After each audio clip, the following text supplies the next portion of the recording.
네, 오늘은 아가씨 이후에 6년 만에 돌아온 박찬욱 감독의 신작이죠. 헤어질 결심 가지고 다양한 이야기 나눠보도록 하겠습니다. 제 옆에는 허남웅 영화평론가님 나와 계십니다. 안녕하세요. 안녕하세요. 네, 요즘 극장가가 정말 황금기를 다시 맞고 그렇죠. 있지 않습니까? 범죄도시 2가 굉장히 빠르게 또 1000만 관객을 돌파하면서 그렇습니다. 그리고 그 뒤를 이어서 탑건 매버릭, 톰 크루즈도 내한을 하고 네. 이제 거기에 오늘 다룰 헤어질 결심 같은 경우는 칸 영화제에서 그렇습니다. 박찬욱 감독이 감독상을 수상을 했잖아요. 그렇죠. 그러면서 한국 관객들 그리고 영화 팬들에게는 극장에 볼만한 것들이 굉장히 다양하고 거기다가 거리두기 또 풀렸기 때문에 극장에서 좀 재밌게 볼만한 게 많구나라고 하면서 굉장히 많은 분들이 네. 극장을 찾고 있죠. 그래서 또 이 칸 영화제 당시에 다른 작품하고 다르게 박찬욱 감독의 헤어질 결심이 유수의 매체들에서 만점도 받고 네. 올해 칸 영화제 경쟁 부문의 최고 작품이다 네. 라고 해서 최고상인 황금종려상 받는 거 아니냐 그죠. 맞아요. 그런 기대를 기대감도 했어요. 있었잖아요. 물론 감독상도 굉장히 그럼요. 좋은 거죠. 그렇죠. 라고 하지만 이전에 이제 박찬욱 감독이 워낙에 그 칸 영화제에서 성과가 많았기 때문에 네. 좀 아쉽다 그렇죠. 라고 말하는 분들도 꽤 계시죠. 지금 빵 치고 계시는 거 아닌가 싶습니다. 근데 뭐 또 그 흥행 첫날에요. 네. 한국 영화로는 가장 많은 관객이 들었기 때문에 네. 아마 뭐 굳이 땅을 치시지는 또 않을 것 같습니다. 그렇습니다. 네네. 제가 또 제 걱정이나 해야 되는데 이 원래 박찬욱 감독의 영화가 워낙 개성이 넘치지 않습니까? 그렇죠. 또 그러다 보니까 어떤 영화들은 뭐 플롯 자체가 뒤섞여 있고 그래서 이야기의 흐름을 따라가기 힘든 영화, 굉장히 버거운 영화조차 있었던 것 같은데 네네. 이번 영화는 상대적으로 어떤 이야기의 흐름을 따라가기가 그렇게 어렵지는 않았던 것 같거든요. 일단 이제 줄거리를 좀 소개를 간단하게 해드리면 이 박해일 배우가 연기한 혜준이라는 형사가 예. 맡게 되는 사건이 있습니다. 그 사건은 뭐냐면 이제 탕웨이 배우가 연기한 설애라는 인물의 남편이 산에서 실족사한 그런 사건이에요. 그래서 이제 그 사건을 조사를 해야 되는데 유력한 용의자로 설애가 혜준의 눈에 들어오는 거죠. 예. 근데 아무리 그 사건을 수사를 해봐도 이 설애는 범인이 아닌 것 같아요. 그러면서 이제 그 혜준이라는 인물은 설애가 마음에 들어오기 시작을 합니다. 그래서 이제 수사라는 것을 빌미로 둘 사이에 이제 은밀한 감정이 피어오르게 되는데요. 수사물과 멜로물이라는 눈에 보이는 굉장히 중요한 두 가지 기준이 있는데 네. 그러다 보니까 영화도 전반부까지는 이제 이 혜준이라는 인물이 이 설애가 과연 범인인가라는 사건을 수사를 해가다가 후반부에는 그 주인공의 시점들이 이제 좀 바뀌는 것 같이 느껴지면서 결국 멜로로 흘러가는 그런 좀 이중의 구조를 가지고 있는 게 바로 이 헤어질 결심. 이 박찬욱 감독 인터뷰를 보면은 이제 두 주인공 설애와 혜준. 혜준이라는 이 인물의 감정선이 아무래도 이 영화의 핵심이다 보니까 그렇죠.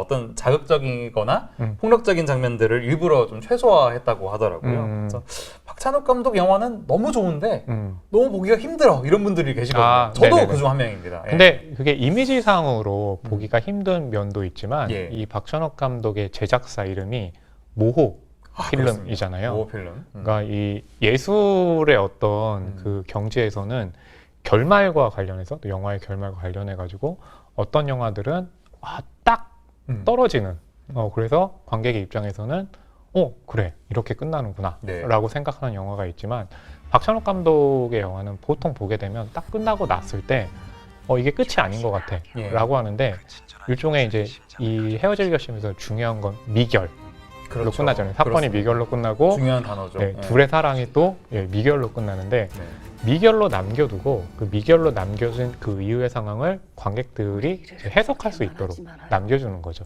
닫는 게 아니라 본인에게도 이제 생각이 있지만 그걸 본인의 생각에서 마무리하는 것이 아니라 관객과 마치 소통하듯이 끝내기 위해서 모호한 결말로 끝을 맺어서 관객들 역시도 끝나고 나서 도대체 어떻게 된 거야? 그렇죠. 그래서 내 생각은 이런데 네 생각은 어때?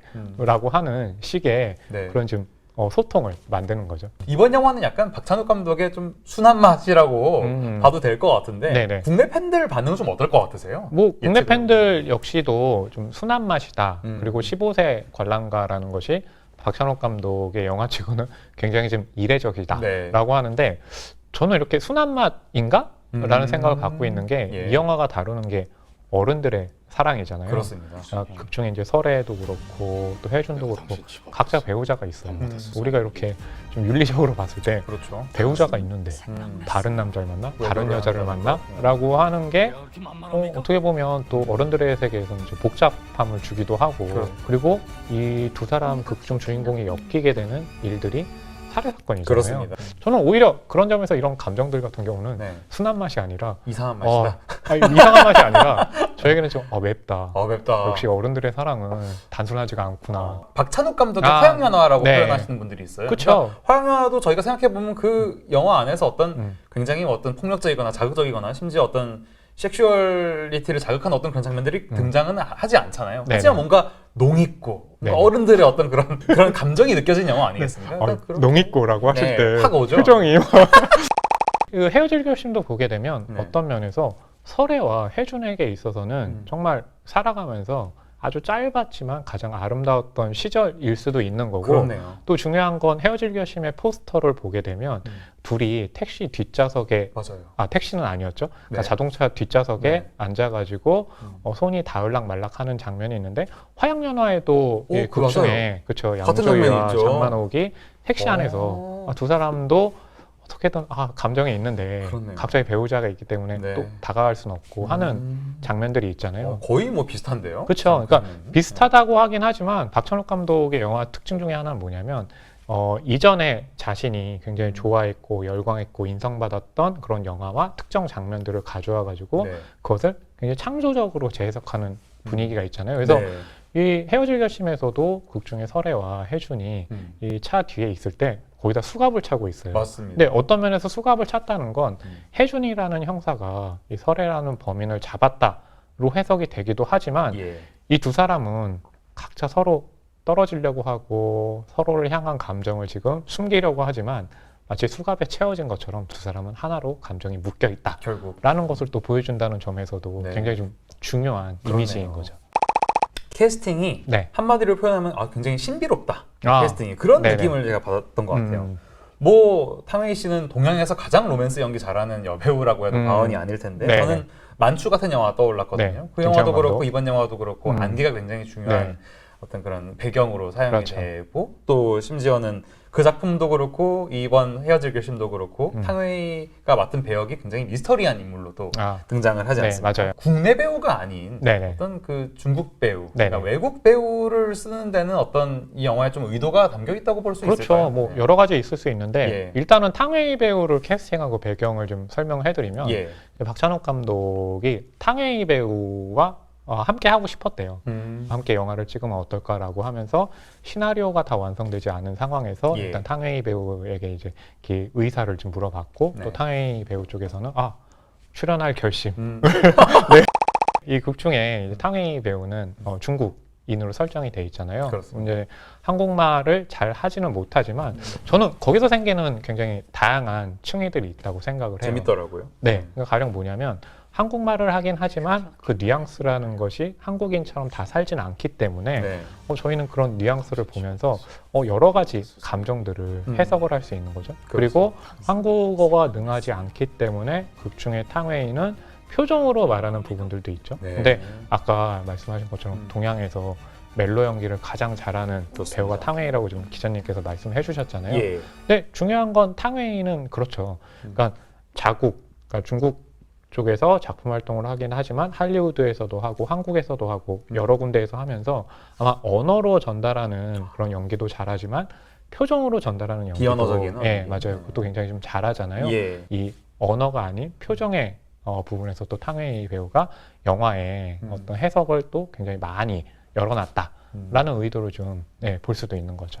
박해일 씨도 거의 영화에만 나오시는 것 같아요. 그렇죠. 영화만 나오고 예, 있죠. 뭐 영화가 개봉을 했다 해서 예능에 나오시는 분도 아닌 것 같고 그렇죠. 좀처럼 보기 힘든 배우인데 박해일 씨 연기 좀 어땠습니까? 박해일 배우는 나이가 많아도 굉장히 소년 같은 이미지가 여전히 남아있잖아요. 그렇네요. 네. 그렇죠. 근데 이번 헤어질 결심을 보게 되면 물론 그런 면모들이 있지만 이전의 작품들에서 보여지지 않던 굉장히 좀 신사적인 면이라고 그렇습니다. 할까요? 네네. 예, 형사라고 했을 때 우리가 가지는 이미지들이 있는데 그렇죠. 굉장히 마초적이고 그렇죠. 최근에 또 범죄도시 맞아요. 마초의 마동 속의 끝판왕이잖아요. 박해일 배우가 연기한 혜준이라는 형사는 완전히 다르죠. 굉장히 깔끔하고 복장부터 다르죠. 그렇죠. 네. 항상 수트를 단정하게 입고 예. 하는 면들. 거기다 물론 그 잠복을 좋아해가지고 예, 잠을 못 잔다는 이유가 있지만 네. 사실 그 잠을 못 잔다는 것도 굉장히 좀 이 영화에서는 중요한 모티브처럼 작용을 하는 게 네. 잠을 못 잔다는 그런 이유 때문에 이 탕웨이가 연기한 또 설애라는 인물이 이 형사에 잠을 좀 잘 재워주고 싶다. 그 얘기는 뭐냐면 이 남자에게 내가 관심이 가고 이 남자에게 무엇을 해주고 싶다라는 감정을 네. 드러내는데 네. 실제로 또 그런 장면이 있잖아요. 그렇습니다. 예, 네. 잠을 못 자는 그런 혜준의 성격을 알고 있기 때문에 설애가 잠을 재워주는 장면. 약간 그 해파리 최면이라고 해야 될까요? 아, 네. 해파리 최면. 해파리 최면. 뭐 그런 것도 있는데 네. 그 장면이 또 네. 이게 15세 관람가 등급이긴 하고 예. 입을 맞추는 것도 아니지만 그렇죠. 잠을 재워주기 위해서 얼굴과 얼굴이 굉장히 밀착시켜서. 가깝게 네. 밀착하는 장면인데 그런 장면 보게 되면 또 이게 눈으로 보이는 것과 다르게 굉장히 좀 에로틱한 면모도 그렇습니다. 있잖아요. 예. 네. 나머지 배우들은 좀 뭐 어떻게 보셨어요? 박찬욱 감독의 연출력이 굉장히 뛰어나고 또 정석영 작가가 각본을 그렇습니다. 쓰면서 예. 야, 이 사람들은 캐릭터 하나하나 어떻게 이렇게 개성을 잘 부여하냐 그리고 사연을 어떻게 짧은 분량에 녹일 수 있나 네. 거기에 대해서 정말 프로다라고 생각을 한 게 그 김신영 배우가 연기한 또 형사 네. 그러니까 이제 후반부에 그렇습니다. 이 혜준과 함께하는 형사인데 이 김신영 배우가 연기한 그런 형사는요 그 경찰서 내에서 왕따예요. 그렇죠. 그렇죠. 담뱃불을 이렇게 맞아요. 붙여주려 그러는데 피하죠. 무시하더라고요. 맞아요. 네. 그러면서 이제 본인이 형사에서 왕따를 당하고 있다라고 얘기를 하지만 왕따를 당하고 있다는 걸 설정으로 인해서 또 관객들은 저 사람은 왜 경찰서 내에서 왕따가 됐을까라고 또 생각을 하게 되잖아요. 그렇습니다. 그 사연을 나름대로 정리를 하게 되잖아요. 네. 그 중에서 보면 질문을 굉장히 많이 하잖아요. 그렇습니다. 혜준이라는 배우에게. 그렇다면 너무 그 질문을 많이 하고 사건에 대해서 열심히 하기 때문에 또 형사들 사이에서는 좀 쉬고 싶은데 그걸 못 쉬게 해서 그렇네요. 아마 이렇게 좀 그 왕따를 당하는 게 아닌가? 짐작을 하게 그렇죠. 되네요. 하게 만드는 면이 있잖아요. 그러니까 캐릭터가 짧게 출연을 하더라도 그런 사연들을 다 짚어낸다는 거죠. 어떻게 보면 굉장히 기능적인 캐릭터일 텐데. 맞아요. 네. 그래서 영화 초반에도 보게 되면 이 혜준이라는 인물이 이 설의 남편의 사망 사건을 조사하기도 하지만 또 다른 사건을 또 조사하기도 하잖아요. 예. 그 박정민 배우가 연기한 그렇습니다.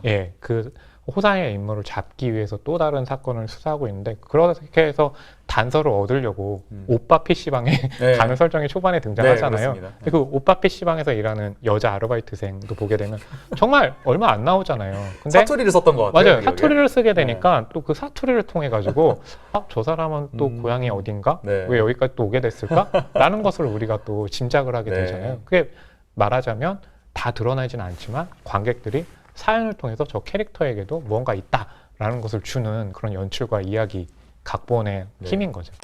한 줄평 얘기를 좀 하고 싶은데 네. 수사로 멜로를 감정하고 네. 멜로로 감정을 수사한다라고 하셨어요. 네. 그러니까 약간 굉장히 멋있네요. 명징한 직조 같은 어떤 그런 네. 느낌이 오는데 그런가요? 어떤 느낌, 어떤 의미입니까 이거? 네. 제가 이제 이 영화가 이중 구조잖아요. 그렇습니다. 그러니까 이 같은 일이 반복이 되지만 미묘하게 다른 지점이 있는데 네. 그렇다면 한 줄 평도 좀 그런 이중의 구조를 취해야 되겠다라고 생각을 했고요. 수사로 멜로를 감정한다라고 했을 때 이 수사의 첫 번째 수사는 정말 수사극에서처럼 수사를 하잖아요. 예. 그래서 멜로라는 감정이 무엇인가를 저는 따라간다고 봤어요. 마치 다이아몬드를 감정하듯이 네. 이 멜로의 어떤 값은 얼마인가를 수사물로 들여다본다고 생각을 했거든요. 예. 그러니까 수사물의 외피를 띠고 있지만 실제로는 이제 멜로 영화인 거잖아요. 그렇습니다. 그래서 이제 첫 번째 문장은 그렇게 했고 예. 그런 후에 멜로로 감정을 수사한다라고 했는데 이 영화의 디테일들 감정을 잡아내는 그런 수식이라든지 수사들이 굉장히 많잖아요. 그렇습니다. 산과 바다로 이 인물들이 갖고 있는 어떤 성격과 감정을 드러내고 여러 가지가 있잖아요. 그렇습니다. 그래서 이제 두 번째 문장은 멜로로 감정을 수사한다라고 이제 했던 거죠. 근데 이 영화는 레퍼런스가 될 만한 작품들이 꽤 많죠. 미래라는 작품은 각자 배우자가 있는 사람들이 서로 만났다가 감정이 통하는데 이게 이래서는 안 되는데 하면서 굉장히 힘들어하는 네. 그런 설정이 지금 헤어질 결심하고 닮았고 네. 현기증 말씀하신 거는 이제 극 중에 제임스 스튜어트가 킴 노박을 좀 쫓아달라는 미행을 하잖아요. 그렇죠. 미행하는 그런 과정이 또 닮아 있고 예. 또 어떤 면에서는 극 중에 혜준이 이 설애를 관찰하려고 이제 따라다니려고 감시하려고 긴 망원경을 들고 쌍안경을 하고 보고 있는데 이창인가요? 뭐 이창도 예. 생각이 나고 네. 또 하나 이제 저는 뭐 이렇게 많이 얘기되고 있지 않지만 원초적 본능 같은 작품 보게 되면 네. 용의자로 네네. 이제 그렇죠. 형사와 영의자. 그렇죠. 네. 이게 나오는데 형사가 음. 수사를 해야 되지만 또 그 인물에게 감정을 또 계속 그렇습니다. 드러나게 되잖아요. 네. 뭐 그런 면도 그렇고 굉장히 좀 많은 작품들이 이 영화에서 레퍼런스로 네. 삼을 수 있는 게 많고 또 중요한 건 이 안개 모티브. 예전에 그렇습니다. 그 김승옥의 무진기행을 원작으로 해서 김수현 감독 이 안개라는 안개. 작품을 만들기도 했잖아요. 박찬욱 감독은 그런 자신이 열광했던 장면들을 가져와 가지고 현대에 맞게 또 새롭게 조합을 그렇습니다. 한다는 거죠. 네. 자신의 개성으로 맞게.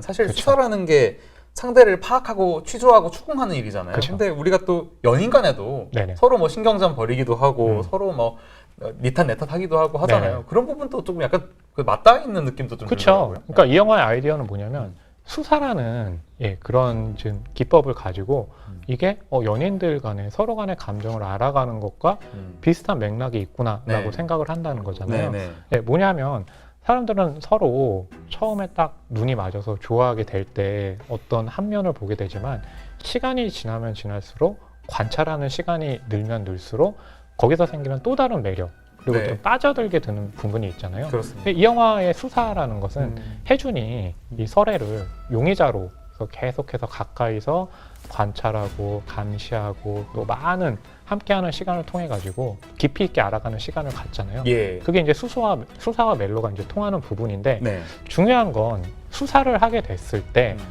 사건이 완결이 될 때가 있고 미결이 될 때가 있는데 네. 그 사랑이라는 감정은 보통 미결로 끝나게 되는 경우가 많잖아요. 그렇죠. 완결이라는 게 오히려 없지 않나요? 그렇죠. 네. 그러니까 뭐냐면 이 영화에서 중요한 건 미결이 주는 감정이 굉장히 중요한데요. 야, 나는 그렇게 이해를 하려고 했는데 아, 네, 전혀 그렇습니다. 이해가 안 네. 되는 게 너무 많아.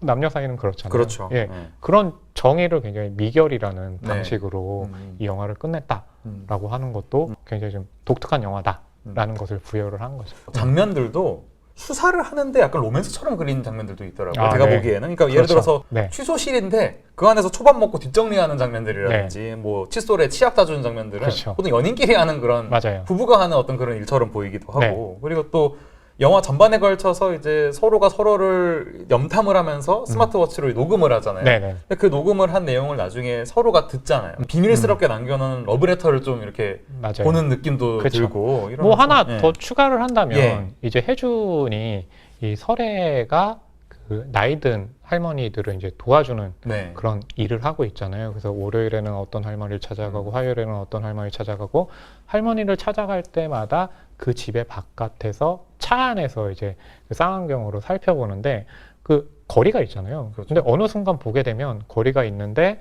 그 설애 혼자 있는 집안에 갑자기 맞아요. 혜준이 나타나요. 네. 실제로 혜준이 나타났다는 게 아니라 그렇죠. 그 쌍안경으로 감시를 하고 있는데 감정적으로는 설의 옆에 있는 거예요. 그러니까 그렇군요. 뭐냐면 처음에는 형사와 용의자로 만났지만 어느 순간부터 그런 관계가 아니라 혜준이 설애에게 마음을 두고 그래서 심정적으로는 그녀에게 가깝게 다가가는 네. 예, 그런 모습을 굉장히 또 재밌는 방식으로 유려하게 표현을 아주 했죠. 표현을 한 것 같아요. 맞아요. 그런 부분. 네. 그리고 또 그 영화의 2부에 해당하는 그렇죠. 이포라는 그 가상의 공간에서 재회를 마침내 하게 되는데 네. 이 혜준이 설애한테 하는 첫 마디가 네. 이포에 왜 왔냐 다짜고짜 물어보는데 이게 너 도대체 무슨 날 뭐 해코지 하러 왔어 이렇게 형사로서 추궁하려는 게 아니라 네. 당신 나보러 온 거 맞죠를 그쵸. 마치 맞아요. 확인받으려는 네. 그런 어떤 연인의 마음 같은 게 담겨 있는 것 같아요. 당신 나 사랑하지? 라는 말을 직접적으로 하진 않는 방식으로 이포로 왜 왔어요? 네. 라고 하는데 사실은 그 대사의 밑바탕에는 당신 저 때문에 여기 온 거죠? 라는 그렇습니다. 그런 의미가 숨겨져 있는 거죠. 네. 이 극 중에 설애와 혜준은 산이 사실은 싫잖아요. 그렇죠. 왜냐하면 바다를 더 좋아합니다. 그렇죠. 산이라는 곳에서 살인 사건이 이루어졌고 그래서 혜준이 수사를 하게 될 때 보면 그 쫓는 범인들이 항상 높은 데로 올라가요. 네. 그렇네요. 그렇죠. 그래서 혜준은 계단으로 계속 올라가기도 힘들게 하고. 올라가가지고 호산이라는 인물 만날 때도 옥상에 가서 싸움을 벌이는데 굉장히 좀 힘든 상태, 그렇죠. 지친 상태잖아요. 네. 그러니까 이 사람들은 바다를 좋아해요. 실제로 설애 역시도 자신은 바다가 좋다라고 얘기를 하고 또 혜준 같은 경우는 해경 출신이기도 하고 네. 이름에 혜준 뭐 한문으로 표기된 건 아니지만 아마 바다해가 아닐까라고 예. 우리는 추측을 하게 되잖아요. 네네. 그러니까 바다를 굉장히 좋아하고, 그러니까 산과 바다를 통해서 또 캐릭터의 성격이 드러나고, 네. 예, 캐릭터들의 이제 그 움직임들을 우리가 감지할 수 있는데 그 아이디어를 제공한 것도 정석영 작가라고 해요. 그렇군요. 예, 그러니까 이제 박찬욱 감독과 정석영 작가의 그런 또 케미들이 굉장히 친절한 금자씨부터 잘 살아 있었고 또 시간이 굉장히 오래됐잖아요. 네. 예, 그렇기 때문에 그런 작업들이 깊이가 더 생겼다라고 말할 수 있겠네요.